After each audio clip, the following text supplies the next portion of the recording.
So நருட்டோவில் summoning ஜுட்ஸ்னு ஒரு technique காட்டுவாங்க. இதை யூஸ் பண்ணி நீங்கள் எந்த அனிமல் ஆர் மான்ஸ்டரோட கான்ட்ராக்ட் போட்டாலும் அவங்கள உங்களால் சம்மன் பண்ண முடியும். ஸோ இன்றைக்கி நம்ம நருட்டோவில் காட்டின எல்லா சம்மனிங் கிரியேச்சர்ஸையும் ரேங்க் பண்ண போகிறோம். அண்ட் இதில் வந்துட்டு குராமாவை எப்படி மாதரா சம்மன் பண்ணுறான் அண்ட் டெய்ல்டு பீஸ்ட் எல்லாம் கணக்கில் எடுக்க போகிறதில்ல. இந்த சீரீஸில் ஸ்டார்டிங்லேருந்து எண்டிங் வரைக்கும் எத்தனை சம்மனிங் கிரியேச்சர்ஸ் காட்டியிருக்காங்க, அதில் இருக்கிறதுலே யார் ஸ்ட்ராங்கஸ்ட்னு தான் ரேங்க் பண்ண போகிறோம். நான் தான் உங்கள் மாஸ்டர் ஃபிளிக்ஸ். ஆரம்பிக்கலாங்களா? டாப் 15th பிளேஸில் இருக்கிறது யாருன்னு பார்த்தீங்கன்னா கருடா. ஸோ நார்மலாக இந்த ஹாக் கிரியேச்சர்ஸ்லாம் பார்த்தீங்கன்னா நருட்டோ யூனிவர்ஸில் பொருட்டோ யூனிவர்ஸ் மாதிரி ஃபோன்லாம் இல்லாதனால மெசேஜ் அனுப்புகிற ஒரு பிஜிஆன் மாதிரி தான் யூஸ் பண்ணிகிட்டு இருப்பாங்க. பட் ஒரு சில ஹாக்ஸ்க்கு மட்டும் ஸ்ட்ரென்த் அண்ட் காம்பேட்டபிலிட்டி அதிகமாக இருக்கனால அவங்கள வச்சு உங்களால் காம்பேட்டுக்கு யூஸ் பண்ண முடியும். அந்த மாதிரி ஒரு கிரியேச்சர் தான் நம்மளோட கருடா. இது வந்துட்டு சாஸ்கே உச்சிஹாவோட கான்ட்ராக்டில் இருக்கும். இதை வந்துட்டு சாஸ்கே காற்றுல அவன் பறக்கணும்னு நினைக்கும் போது யூஸ் பண்ணுவான். அது மட்டும் இல்லாமல் காம்பேட்டுக்கும் யூஸ் பண்ணுவான். அண்ட் கருடா வந்துட்டு மற்ற ஹாக்ஸ் மாதிரி இல்லாமல் அநியாயத்துக்கு பெரிய சைஸில் தான் இருக்குன்னு சொல்லி தான் ஆகணும். டாப் 14th பிளேஸில் இருக்கிறது யாருன்னு பார்த்தீங்கன்னா அக்கினோ. ஸோ கக்காஷி வந்துட்டு மோஸ்ட்டாக வந்துட்டு சம்மன்ட் அனிமல்ஸ் எல்லாம் பயன்படுத்தவே மாட்டான் சண்டேயில். பிகாஸ் அவனுக்கு ஏற்கனவே எக்கச்சக்க ஸ்கில்ஸ் அண்ட் அட்வான்ஸ் ஜுட்ஸுலாம் தெரிஞ்சிருக்கு. பட் அதையும் தாண்டி ஒரு ரிஸ்கி சுச்சுவேஷனில் அவன் ரிஸ்க் எடுக்க வேணாம்னு தோணும்போது ஒரு 5-6 நாயை ஒன்றா சம்மன் பண்ணுவான். இவங்கள வந்துட்டு நிஞ்சா டாக்ஸ்ன்னு கூப்பிட்றாங்க. இதில் தான் வந்துட்டு அக்கினோ அண்ட் பக்குன்லாம் இருக்காங்க. ஸோ இந்த சம்மனிங் கிரியேச்சர்ஸை நருட்டோட மோஸ்ட் ஸ்டார்டிங் எபிசோட்ஸ்லேயே காட்டியிருப்பாங்க. இது உண்மையிலேயே ஒரு one of the biggest and most combat capable ninja டாக்னு சொல்லி தான் ஆகணும். இத்தனை நிஞ்சா டாகுக்கு நடுவுலையே one of the most capable ninja டாக்னா அது அக்கினோன்னு சொல்லி தான் ஆகணும். டாப் 13th பிளேஸில் இருக்குது யாருன்னு பார்த்தீங்கன்னா ஜெயிண்ட் மார்லின். ஸோ இந்த ஜெயிண்ட் மார்லின் வந்துட்டு 3rd கிரேட் ஷினோபி வாரில் காட்டுவாங்க. இது ஒரு அநியாயத்துக்கு பெரிய ஃபிஷ்ஷாக இருக்கும். ஸோ இந்த ஃபிஷ்ஷோட எபிலிட்டி என்னென்னு பார்த்தீங்கன்னா அதோட ஸ்வாட் மாதிரி இருக்கிற மூக்கு தான். ஸோ இது ஏன் நான் மற்ற சம்மண்ட் கிரியேச்சர்ஸோட மேலே வச்சுருக்கேன்னா இது வந்துட்டு ஒரு ஜெயிண்ட் ஷூரிக்கன் அட்டாக்கை கூட ஈஸியாக தலை மேலே வாங்கிட்டு ஜாலியாக சுற்றிட்டு இருந்துச்சு. அண்ட் ஈஸியாக லேண்ட் ஆஃப் ஃபயரில் இருக்கிற ஹார்பர் எல்லாம் அழிச்சிருச்சு. ஸோ இதை வந்துட்டு பேசிக்காக இந்த சீரீஸில் ரொம்பலாம் காட்டியிருக்க மாட்டாங்க. பட் அவங்க காட்டின இந்த ஒரு சில சீன்ஸ்லேயே நம்மளால ஈஸியாக வந்துட்டு one of the strongest summoning கிரியேச்சர்ஸ்ன்னு சொல்ல முடியும். டாப் 12ல் இருக்கிறது யாருன்னு பார்த்தீங்கன்னா அவோடா. ஸோ அவோடா வந்துட்டு ஒன் ஆஃப் த ஸ்மார்ட்டஸ்ட் ஸ்னேக்ஸ்ன்னு சொல்லி தான் ஆகணும். இது வந்துட்டு சாஸ்கேவும் அவனோட டிசெண்டன்ஸை தான் வாழ்க்கை முழுக்க சர்வ் பண்ணுவேன்னு முடிவு எடுத்துருச்சு. சாஸ்கேவோட ஃபர்ஸ்ட் ஸ்னேக்கான மண்டா வந்துட்டு டிசீஸ்ட் ஆகும்போது இது வந்துட்டு மெயின் பிளேஸை எடுக்கும். பட் இதோட ஃபைட்டிங் பவர்ஸ் கண்டிப்பாக நியாயத்துக்கு அதிகமாக தான் இருக்கும். பிகாஸ் அவோடாவோட எஜிலிட்டி எந்த அளவுக்கு அதிகமாக இருந்துச்சுன்னு பார்த்தீங்கன்னா அதோட சைஸ் அந்தளவுக்கு பெருசாக இருந்தாலும் ஒரு க்ரௌட் ஆஃப் 10 tail க்ளோன்ஸை ஈஸியாக வந்துட்டு தாண்டி போக முடிஞ்சுது. டாப் 11th பிளேஸில் இருக்கிறது யாருன்னு பார்த்தீங்கன்னா இபியூஸ். ஸோ இபியூஸ்ன்றது ஒரு செலமேண்டர். இதை ரொம்பவே மெயினாக காட்டியிருப்பாங்க. ஏன்னா ஹான்ஸோட மெயின் சம்மனிங் பார்ட்னராக இருக்கிறது இந்த இபியூஸ் தான்.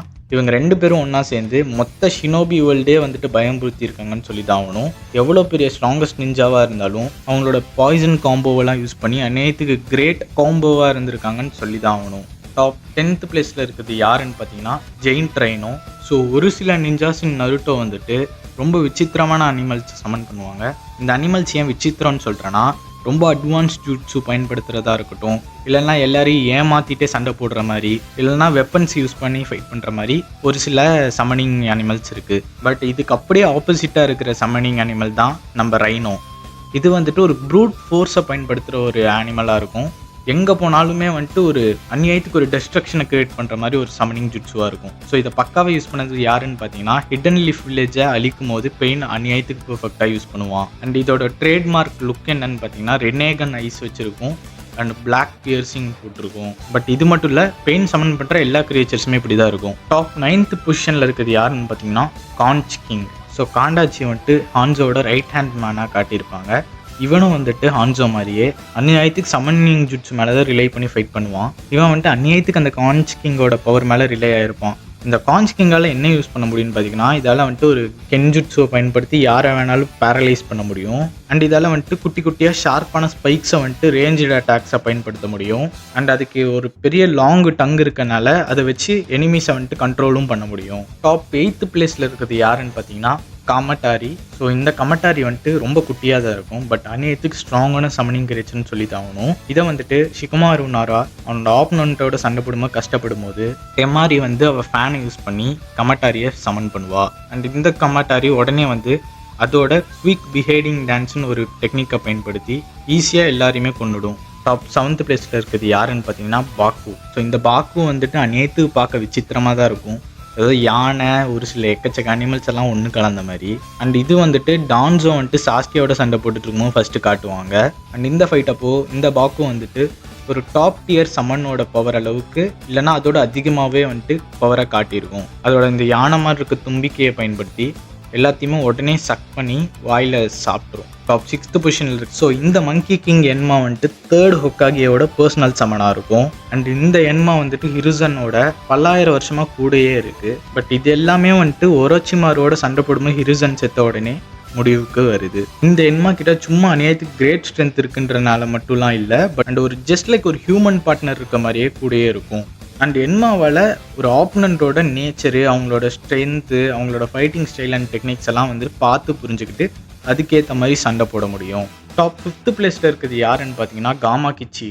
ஸோ இந்த காமா கிச்சி டோடு வந்துட்டு காம புண்டான்ற டோட் சீஃபோட எல்டஸ்ட் சன்னாக இருக்கும். அண்ட் இதுதான் வந்துட்டு நருட்டோ உசுமாக்கியோட பர்சனல் சம்மனாகவும் இந்த சீரீஸ் ஃபுல்லாக காட்டியிருப்பாங்க. காமா கிச்சியால் சும்மா ஒரு கையை அசைச்சு அவங்க அப்பா மாதிரி ஒரு டிஸ்ட்ரக்ஷனை க்ரியேட் பண்ண முடியலனாலும் ரொம்பவே விசித்திரமான அதோட டிஸ்அட்வான்டேஜஸ்லாம் அட்வான்டேஜாக பயன்படுத்திட்டு சண்டை போடும். டாப் 4th பிளேஸில் இருக்கிறது யாருன்னு பார்த்தீங்கன்னா கட்சுயூ ஸ்லக். ஸோ இத்தனை பாம்பு தவக்கலைக்கெல்லாம் நடுவில் ரொம்பவே விசித்திரமாக இருக்கிற ஒன்று தான் கட்சுயூ. ஸோ இந்த ஸ்லக் வந்துட்டு ஷிக்கோட்டு ஃபாரஸ்ட்ன்ற ஒரு இடத்துல உயிர் வாழ்ந்துட்டு இருக்காமா. அண்ட் இதை சமன் பண்ணும்போது அதோட ஒரு பாதி மட்டும்தான் உங்கள் கூட வந்து சேரும், இன்னொரு பாதி அதே ஃபாரஸ்ட்குள்ளே தான் இருக்கும். அண்ட் கட்சி வந்துட்டு அந்நியத்துக்கு ஒரு டிஃபென்ஸ் அண்ட் சப்போர்ட் பேஸ்ட் சமனிங் கிரியேச்சராக இருக்கும். இதை பயன்படுத்தி உங்களுக்கு எல்லாருக்குமே தெரிஞ்ச மாதிரி ஹீலிங்லாம் பண்ண முடியும். டாப் 3rd பிளேஸில் இருக்கிறது யாருன்னு பார்த்தீங்கன்னா ஷீமா அண்ட் ஃபுகாசாக்கு.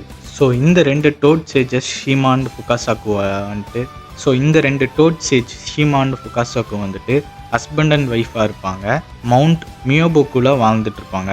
அவங்க மோஸ்ட்டாக இந்த மவுண்டனே லீவ் பண்ண மாட்டாங்க. அப்படி அவங்க லீவ் பண்ணுறாங்கன்னா அதுக்கு வந்துட்டு அந்நியாயத்துக்கு ஒரு இம்பார்ட்டன்ட் மேட்டராக இருக்கும்னு சொல்லி தான் ஆகணும். அண்ட் இவங்கள வந்துட்டு சமன் பண்ணுற அளவுக்கு யாருக்கு ஸ்ட்ரென்த் இருக்குன்னு பார்த்தீங்கன்னா வெறும் ஜிராயாவாலையும் நருட்டோவாலையும் மட்டும்தான் பண்ண முடியும். அண்ட் இவங்களோட அநியாயத்துக்கு அட்வான்ஸ்ட் ஏஜாலையும் அந்த எக்ஸ்பீரியன்ஸாலையும் அவங்களோட பவர்ஸை வந்துட்டு அநியாயத்துக்கு டியூன் பண்ணி ஒன் ஆஃப் த ஸ்ட்ராங்கஸ்ட் டோட்ஸாக இருப்பாங்க.